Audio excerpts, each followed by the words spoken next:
Saat ini coba kita lihat ini lalat-lalat bertimbangan di situ. Ibu-ibu yang lagi masak juga diserang oleh lalat.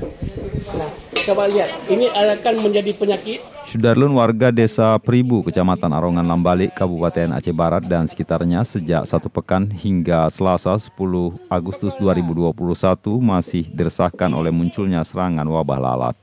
Kondisi itu menyebabkan warga tidak nyaman karena lalat hinggap ke semua makanan, apalagi di saat pelaksanaan kenduri yang akan membahayakan kesehatan masyarakat setempat. Gesi Pribu M. Jamil kepada serambinews.com Selasa 10 Agustus 2021 menyebutkan kerumunan lalat tersebut tidak hanya terjadi pada siang hari, namun juga terjadi pada malam hari, tepatnya berkerumun di bawah cahaya lampu. Serangan kerumunan lalat telah dilaporkan ke puskesmas tempat, kemudian petugas mendatangi desa Pribu dan sekitarnya untuk mengusir wabah tersebut. Ibu pakai bangga atas dalam lalat ini. Oh, mabe mengkude mandung mabe yang ada pun ni orang ni. Minanda mbah bu. Ana pa jo. Gulai menyambung ada gun tepul kan ni pa jo le. Kaidang lalat. Nyo dah lepok pun lalat. Makan najak pakai semah ya tempat rumah. Hana ya tempat, yang mendau. Ya ni mendau. Yang mendau. Hana ya tempat. Ibu kan hana pupuk je lagi nyohi lalat juga. Okey.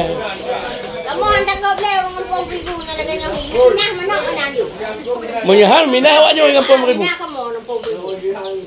Tanggap Pak Ramli, yang nak tanggap. Baik boleh nak. Assalamualaikum warahmatullahi wabarakatuh. Saudara-saudara, hamba pun DPRK, dinas-dinas terkait, Puskesmas, bahwa kami dari masyarakat Pribu saat ini sedang diserang habis-habisan oleh lalat yang ada di daerah kita.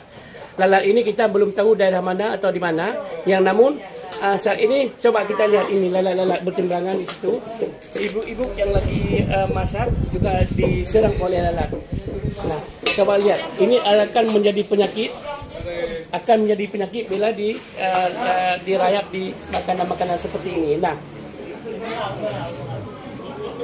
ya, coba lihat, api di samping, tapi lalat bertebarangan begitu banyak.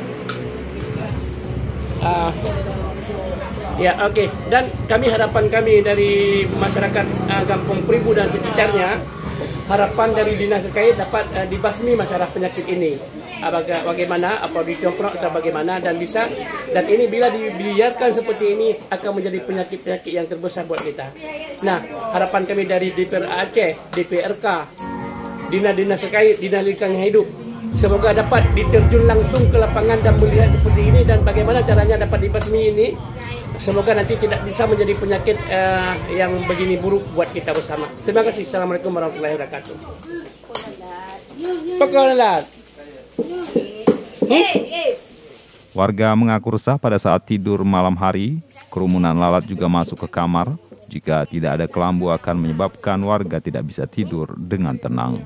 Dari Melabu, Saadul Bahri, Serambion TV.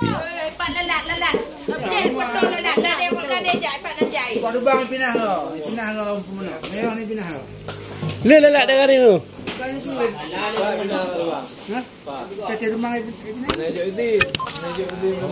Oh, nejuk peng